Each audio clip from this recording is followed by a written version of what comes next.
Ang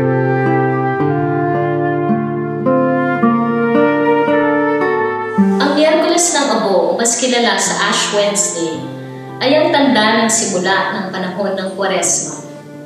Ang Kwaresma naman o Lent ay ang 40 araw na paghahanda para sa Pasko ng pagkabuhay.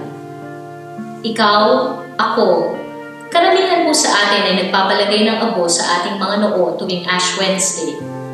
Pero, alam ba natin kung anong ibig sabihin nito?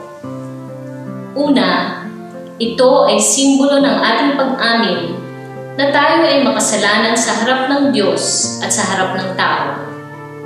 Ikalawa, ito ay isang paalala sa atin na ang buhay na ito ay lilipas din. Pero, hindi po dapat magtapos dito.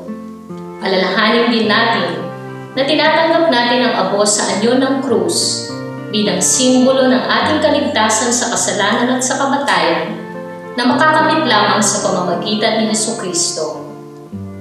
Para tayo ay maligtas, inako ni Jesus ang parusa hanggang sa kamatayan sa krus.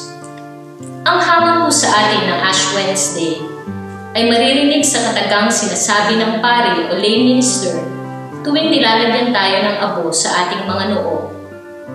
Repent and believe in the gospel. Ang Miyerkules ng Abo ay isang imbitasyon para tayo ay magbalik loob sa Diyos.